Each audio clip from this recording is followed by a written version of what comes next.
Okay, so today we're going to be joined by my friend Jeff Martin. How are you, Jeff? Hey, Ralph, how are you? Good to see you. It's been a while, It's been many a while. years.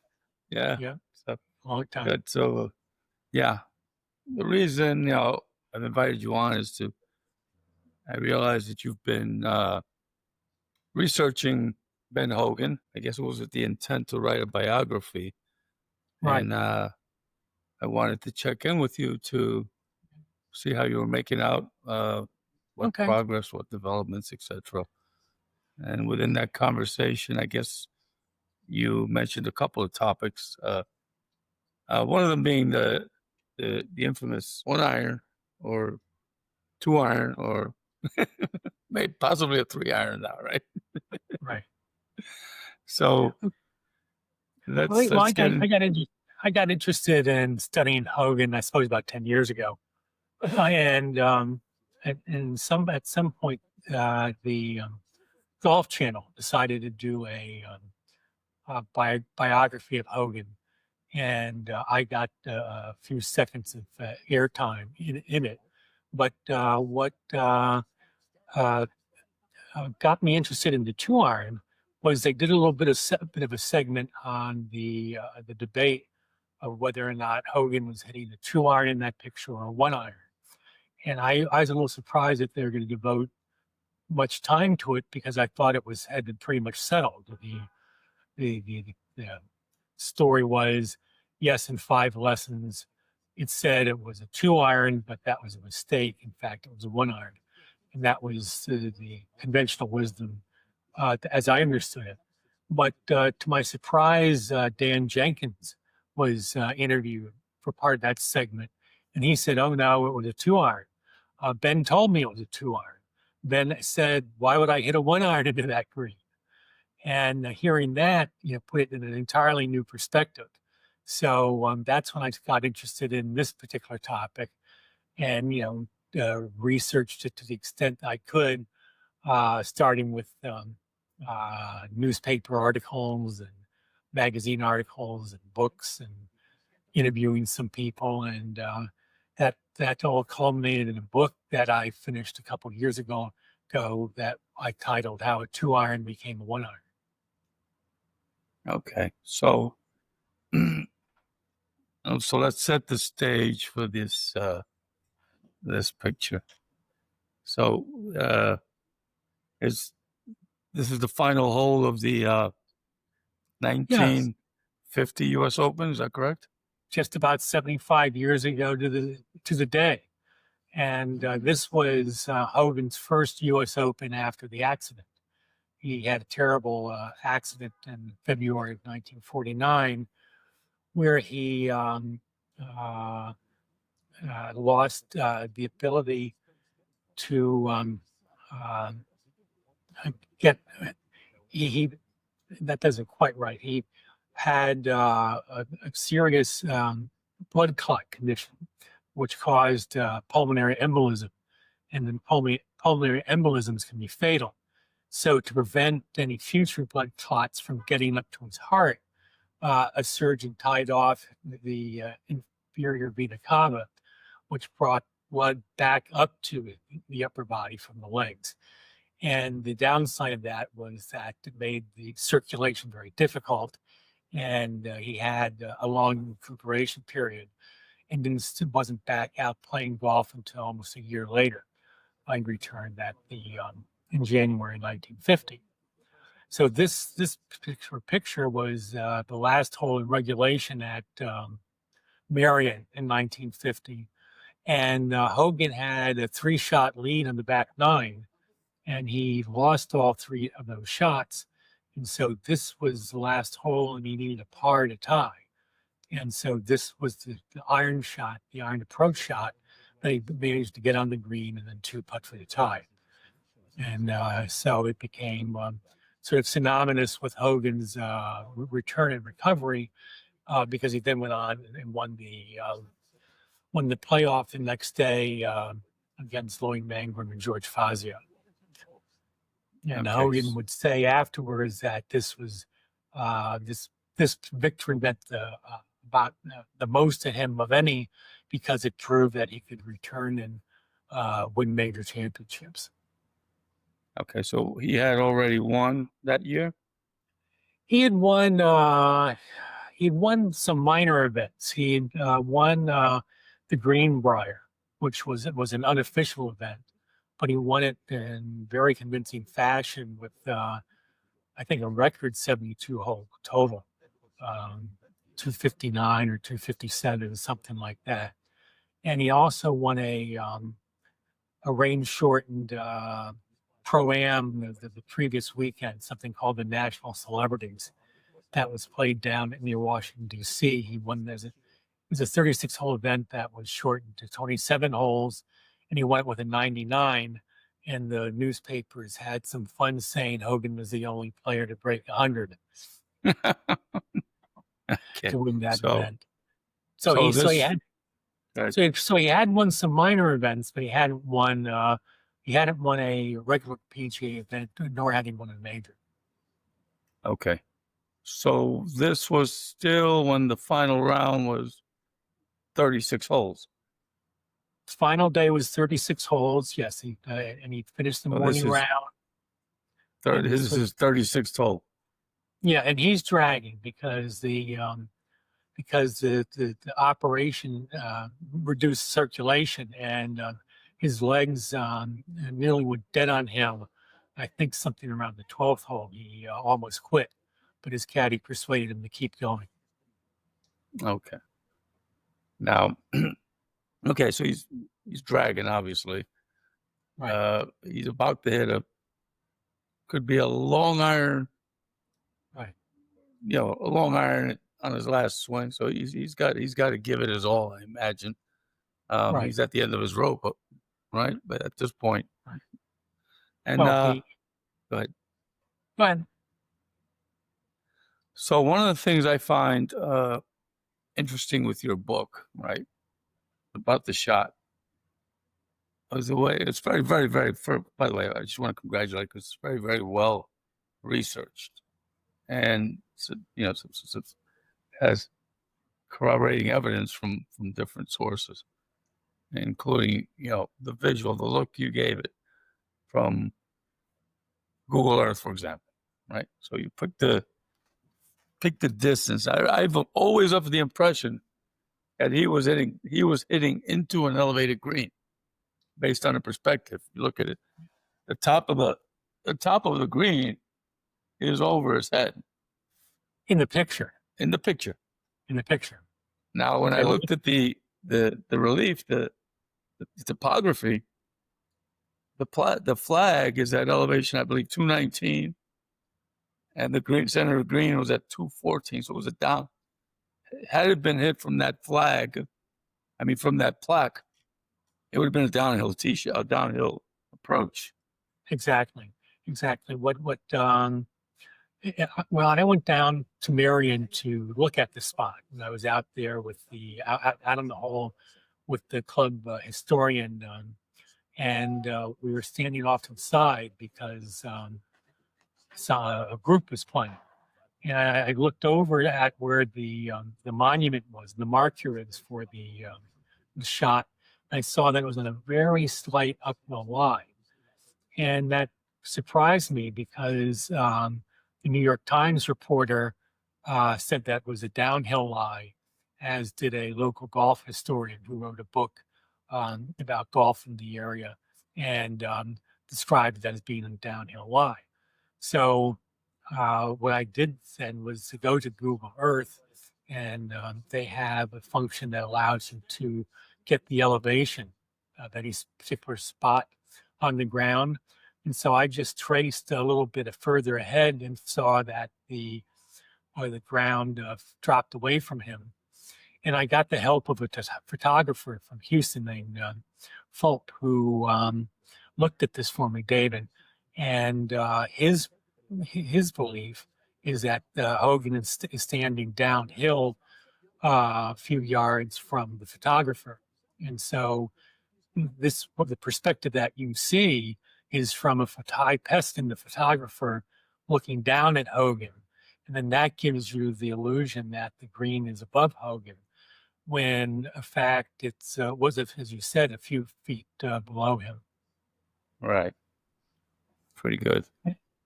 And what And was then, interesting about the shot is, I was saying, so as he's hitting it from a downhill lie, but what most people don't realize is he intentionally hit this ball short of the green, so it landed short and bounced on. And the reason he played the shot that way was he wanted to avoid going over the green, number one, because going over the green was a very difficult comeback. And number two, he wanted to avoid a downhill putt because he had three putted 3 times on the inward 9. And so the ball did land short and just crept on and finished. At the time, he said it finished about 50 feet from the hole. Later, I think in 5 lessons, it said it was 40 feet. But he had a difficult 2 putt, which he got down to make the tie. well, yeah, so I was going to go there. I think Chris Cheddar in her book wrote that Hogan had missed that shot and he gave himself he had missed it by that many feet. I don't think that was the case. I think well, let's go through the thought process as he approaches this shot. Okay, well, So, but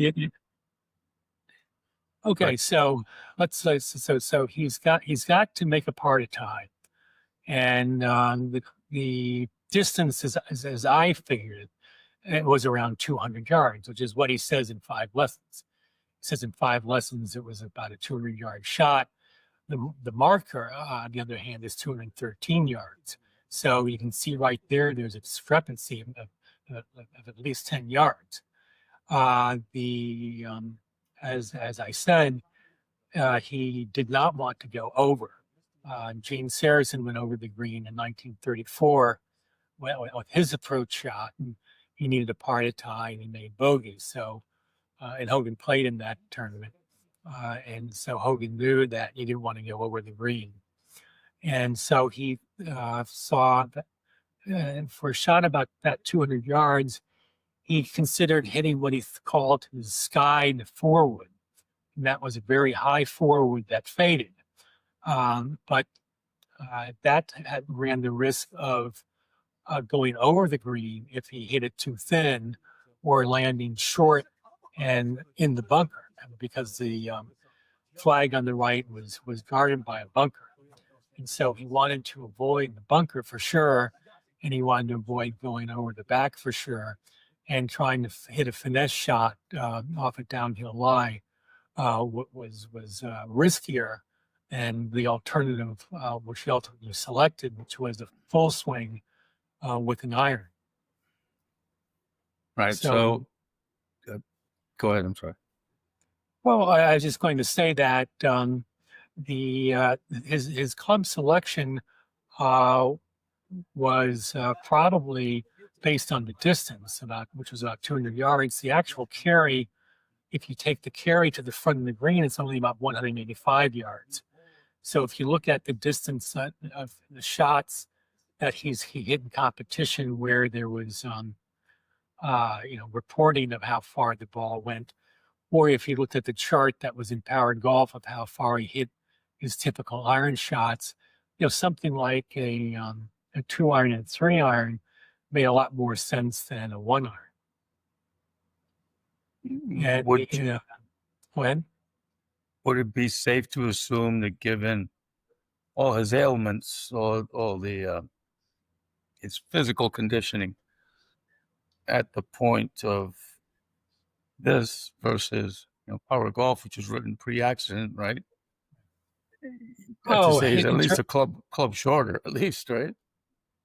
Well, yeah, that's a consideration as well. Right. But I think what was telling was he was asked in 1969 in an interview, tell us about your tell us what your thought process was. If you summarize it as, well, if I needed to bird it, I would have hit it forward and tried to cut it into the flag. but I wasn't hitting my forward very well at the time. So I decided to take a 2-iron. And if I came up short, that was okay because I was comfortable. I could chip up and down for my par. Exactly. That would be the logical Right. Now, thing. and what And was interesting is so that was very straightforward, very succinct. That he chose the 2-iron as the more conservative option, and he gave basically the same answer to a reporter in a clubhouse interview, where he was overheard within a conversation with Fred Corcoran. Fred Corcoran was a former tour manager, and he was there on the scene. And he greets Hogan with in the locker room at the '69 U.S. Open, the champion, and says, "Hey Ben, remember that 2-iron shot you hit into the final green at Marion?" And Ben said, "Yes, of course. If I needed a birdie, I would have faded forward, but I only needed a par, so I used the 2-iron and got safely on and got the par to tie." Now, this was the narrative that was carried through from 5 lessons. 5 lessons, it says on one of the very first pages. He describes his shot and says, "I so went with the 2-iron." I'm going to ask you a quick question. So, Yeah, okay, so we know Fred Cochran was there, right? yeah. Maybe Joe Day was there, right? Uh, Well, he would have been at the tournament. I don't know. Go ahead. was Herbert Warren Wynn there? Herbert So, Warren Wynn was there, and okay, when and it's very interesting. He said that well, Wynn, of course, wrote the 5 5 lessons. lessons. And he also wrote a book called The History of American Golf.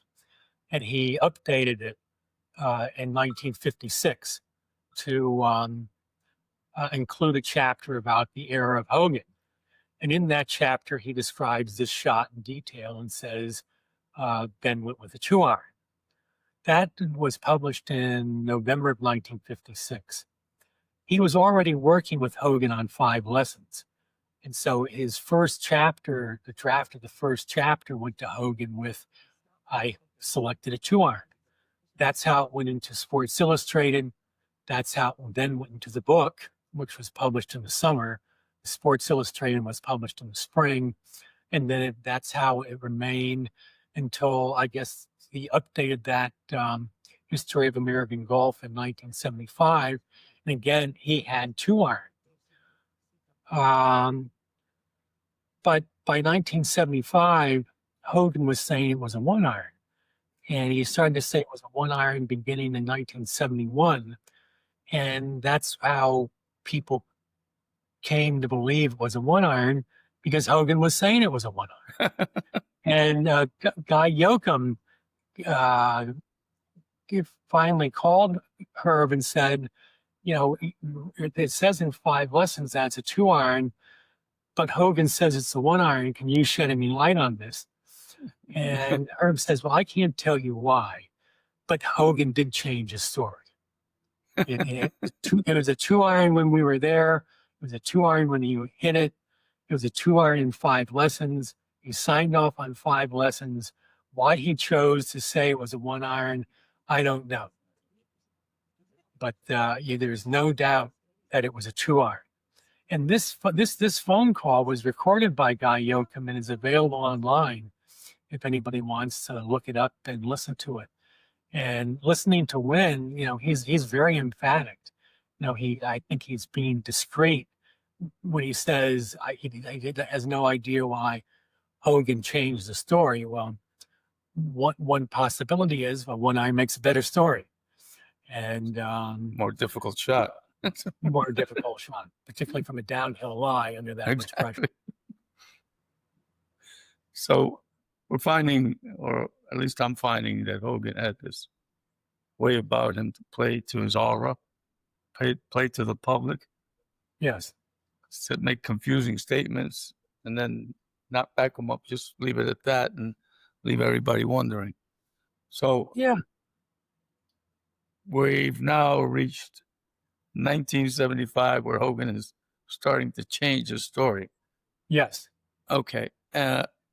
So there is an iron at Golf House here at the USGA Museum. So Yes. where does that Okay. come from?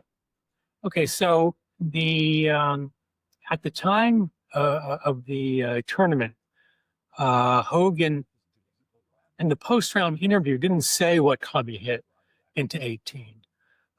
He did talk about what club he hit on the previous hole, the 17th hole, which is a 230-yard par three, and he hit his one iron.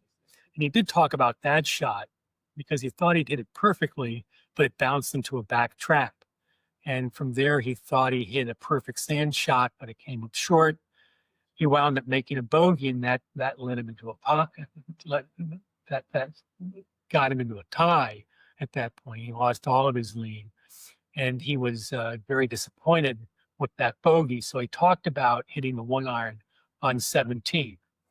In the newspaper reporting on Sunday, there were 4 different clubs reported as being hit by Hogan. I mean, from a 4-wood, which of course it wasn't. That was by a reporter for the New York Herald Tribune. A couple of writers said it was a 1 iron. A couple of writers said it was a 2 iron.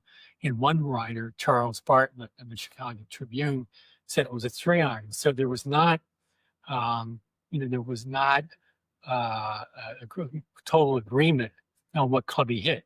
But everyone knew it was a long shot, and everyone knew it was an important shot.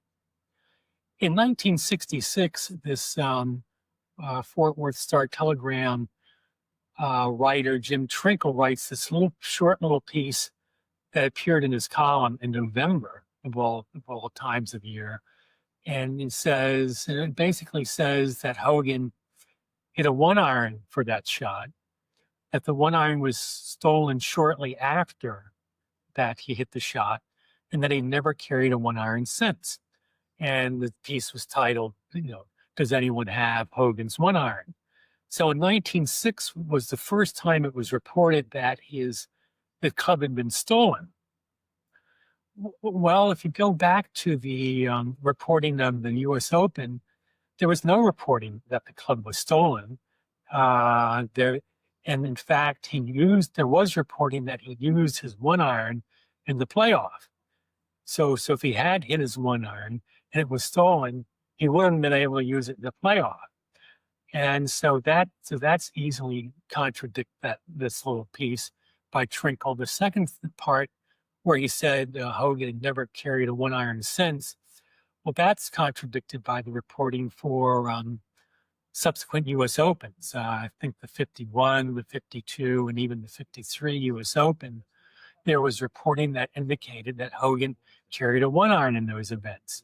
So this little piece that says Hogan hit a 1 iron, the 1 iron was stolen shortly thereafter, and he never carried a 1 iron since, it already has 2 strikes against it, because those latter 2 points are easily contradicted by contemporaneous newspaper reporting.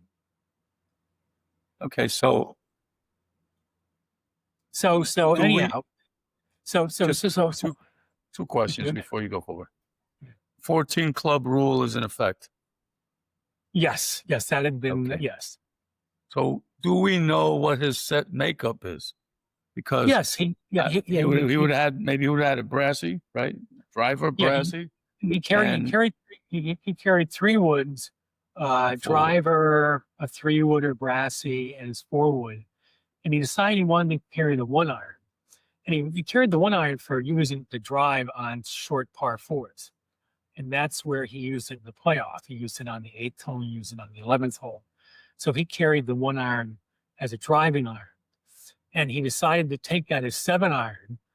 And he was in an interview that was published, probably in the early 80s, maybe mid to late 80s. There's an interview where he said he found in practice that he didn't really need a full 7 iron.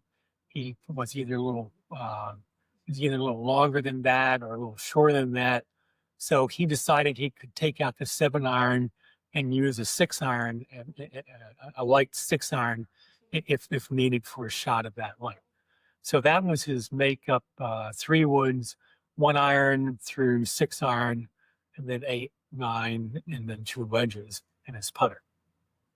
I remember reading that Yes. he would have particular courses that he would just say, look, there's not a 7 iron shot on this golf course. So Well, he would pull out certain clubs according to him.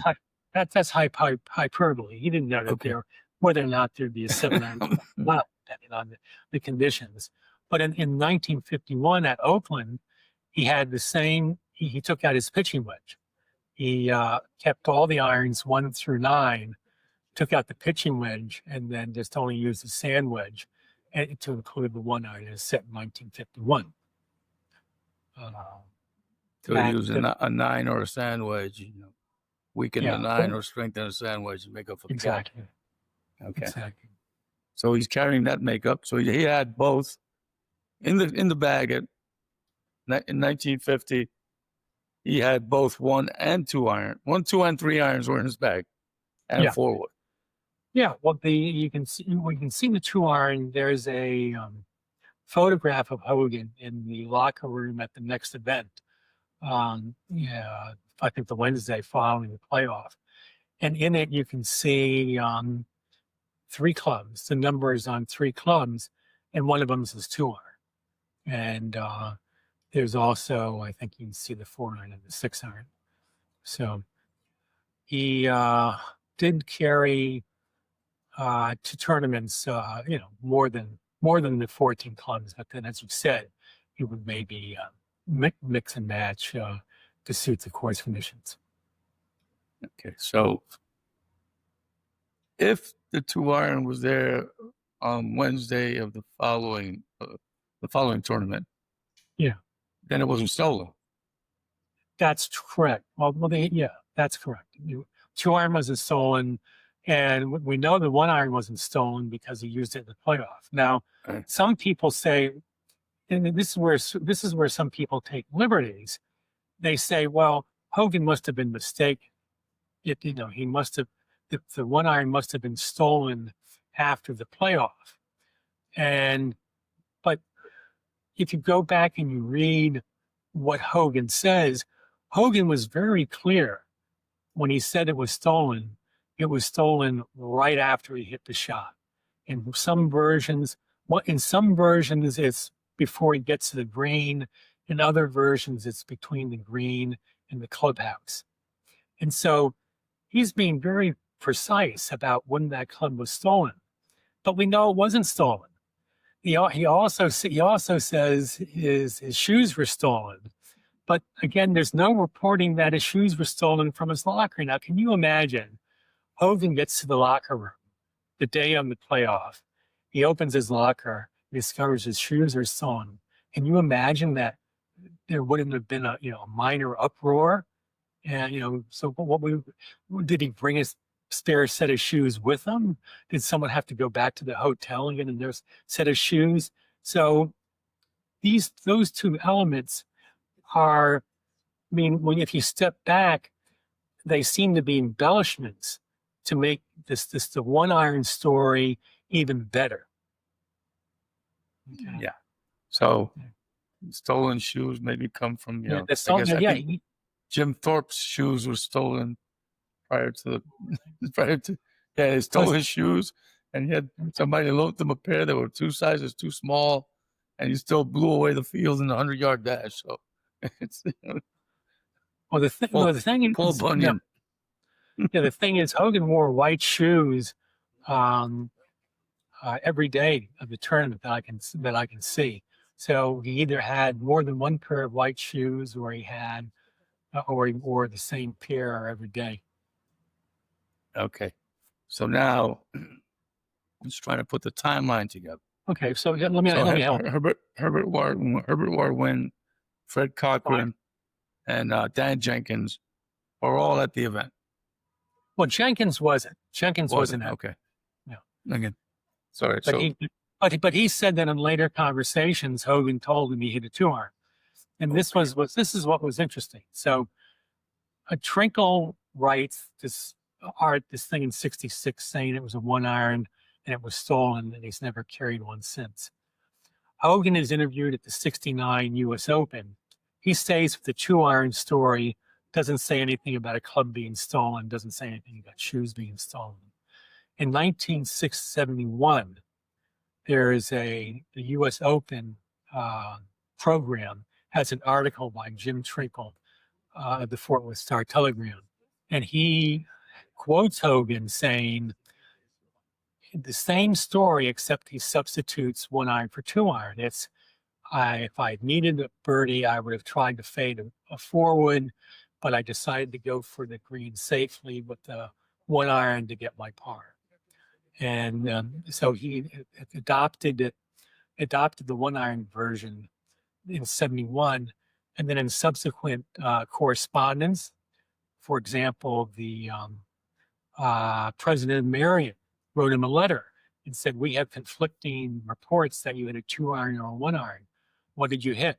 Hogan said, "I hit the 1-iron, and it was stolen shortly thereafter. And by the way, my shoes were stolen, and I haven't seen them since." So he tells the President of Marion this. He also repeats that story in interviews. He also repeats that story in other pieces of correspondence. But at the same time, there are people like Dan Jenkins. There's a fellow named Chip Bridges who worked for Hogan at the Ben Hogan Company. There's a fellow named John Grace, who was a good amateur golfer who played a lot of golf with Hogan. There's a fellow named Jackson Bradley. Jackson Bradley was at the event. He saw the shot. He became a good friend of Hogan. His son-in-law, Buck Mayers. They all say, that from the horse's mouth, it was a 2-iron. Okay. So there seemed to be one story for the inner circle. For example, at Shady Oaks, the consensus it's a 2-iron. But then for public consumption, like those interviews, he says 1-iron. Plus, it was stolen. Plus the shoe. So it doesn't leave any room for forensic evidence to try to trace it back to. Okay, so we've gone from the shot to 50 all the way to 57, where Herbert Warren Wynn writes about it, says it's a forward to the 5 lessons, I think it is. Anyway, so he writes a forward, talks about that one shot at Marion. Yeah. And yeah. Right. And he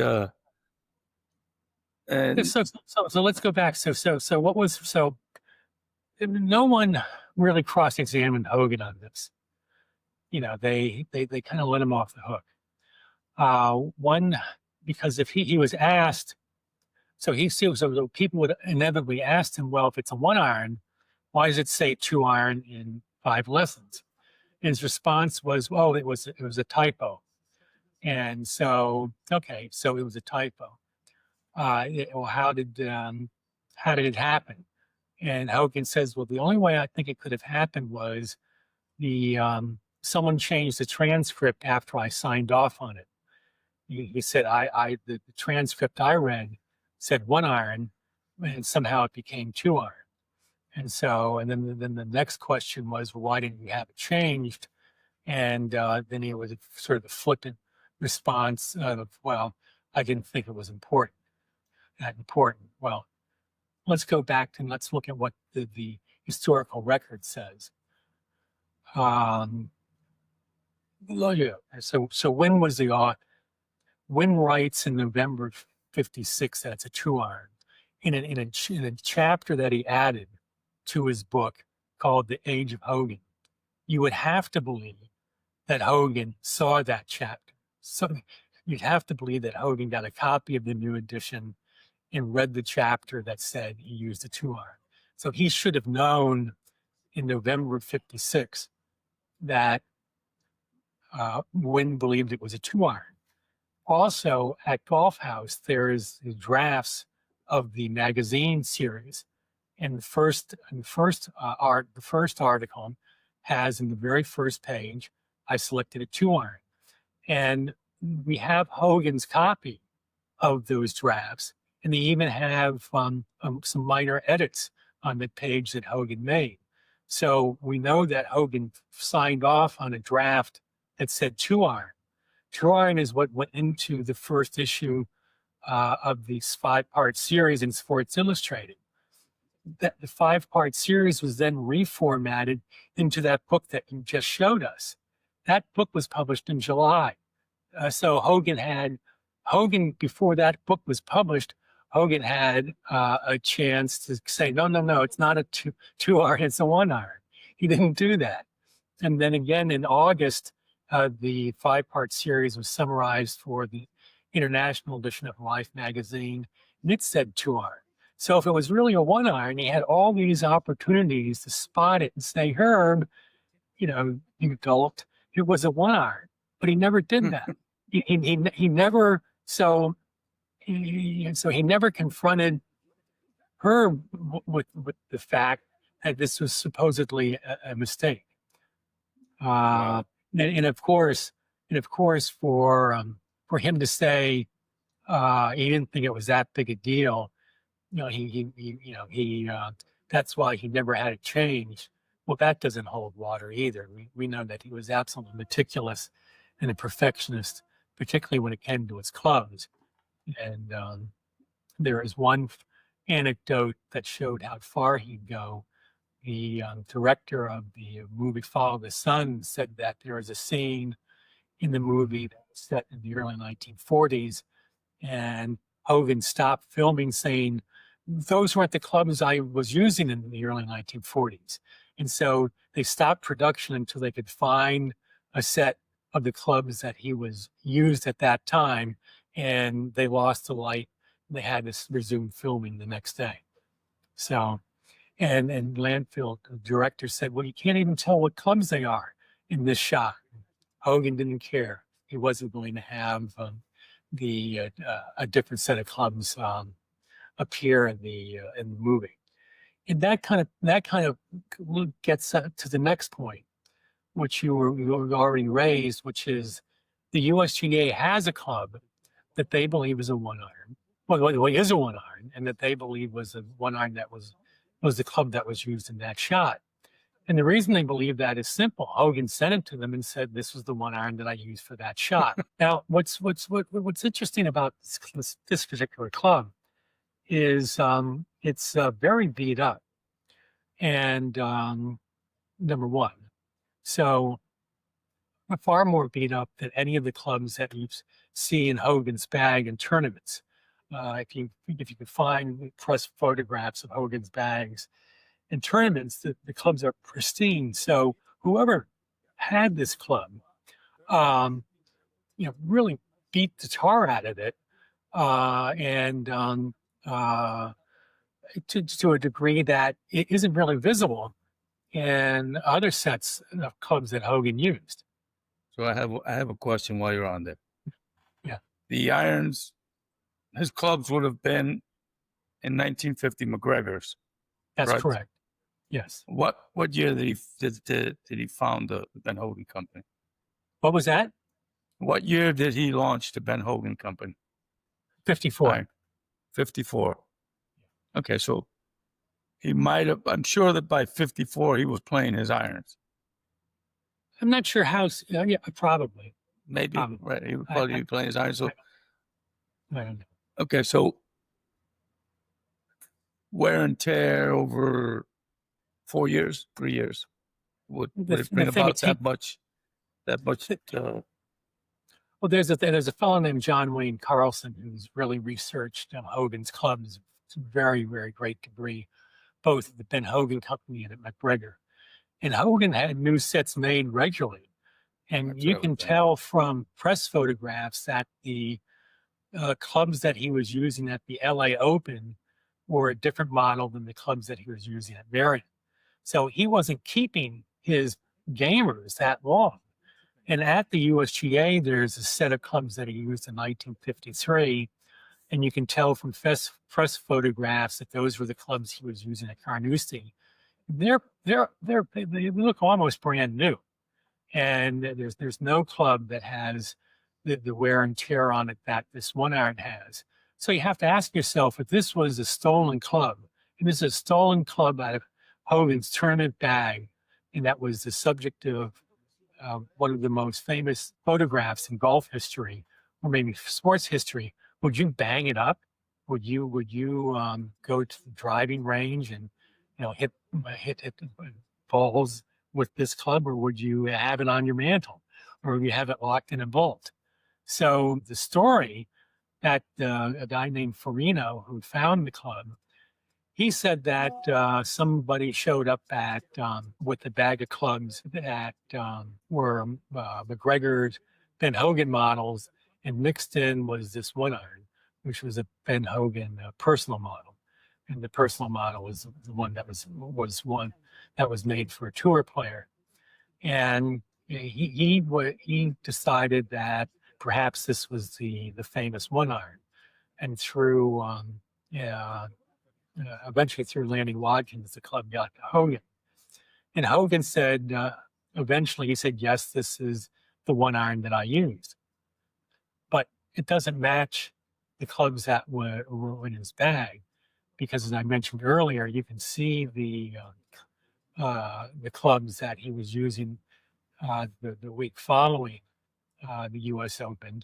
And there's some distinct differences. There's differences in the location and the spacing of the model number, and there's differences in the dimensions of the weight bar that bisects the back of the blade, and there's differences in the chrome finish. The chrome finish is polished on most of the blade, but it's satin finish on the weight bar. And the club that that Hogan had returned to him, it appears to me to be one that was made about the time his this new blade was introduced in 1948 or 1949, because it has the same model number as the in the same spacing and size model numbers as the retail clubs. Wow. So submitted the one iron to keep the myth alive. You submit this one iron to the. Yeah, well, yeah. I mean, according to Watkins, he wasn't that excited when the one iron was returned to him.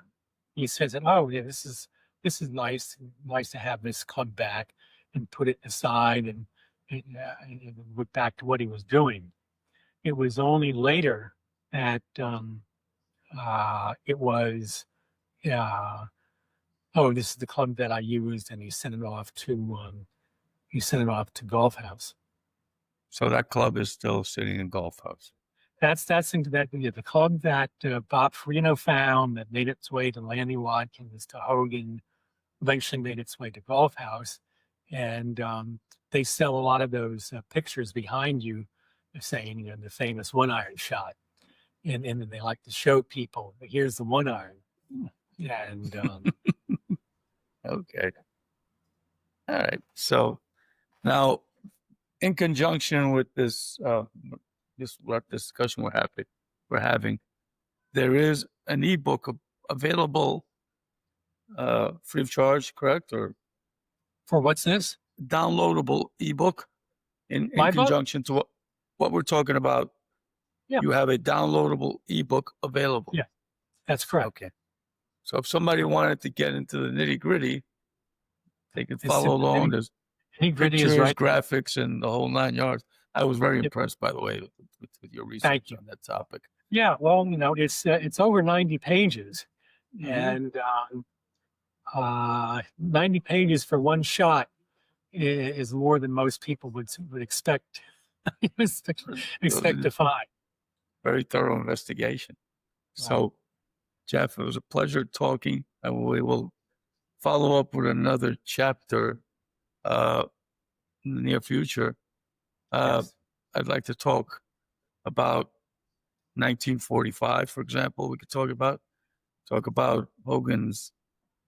There's a period in Hogan's life where, Jesus Christ, there's in the Bible, there's a blank period And Yes. Jesus is, and Hogan has a similar type period in his life where there's not much is written about it.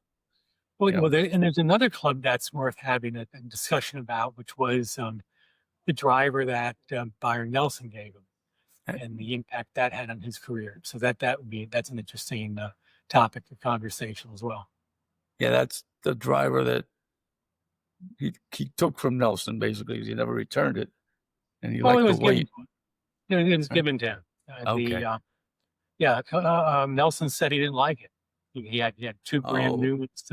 He had two new ones delivered to him at 1940 North South.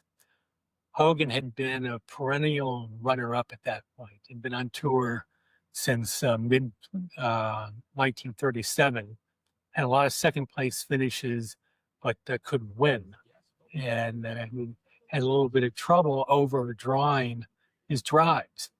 And this driver that Nelson didn't like, he hit straight as an arrow, and he went out and I calculated his stroke average before he got that driver and after he got the driver, improved by 2 shots around. okay. And that took him from an also ran to the dominant player on the PGA Tour. He won his first 3 events with that driver, cooled off a bit at the Masters, then won the next event. And that driver really turned his career around.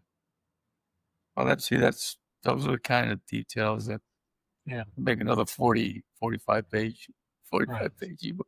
You know, one ebook at a time, you can cover the whole, run the whole spectrum of things, because he was a very mysterious guy, and I think he wanted it that way. Yes. So there's situations that seem pretty straightforward, but then over the years and various little interviews, he'll put a twist, he'll add a twist to it, and all of a sudden it'll become some kind of mystery, or So yeah. Okay. So thank you for coming on, Jeff. I'm going to put a link to the ebook for the guys, for the readers and followers, and then I'll be reaching out to you in a couple of days, and we'll come up with one of the next topics we can talk about with Hogan. Okay. Okay. That'd be great. Thank you. Thank you, Jeff. So long. Enjoyed it. Take care.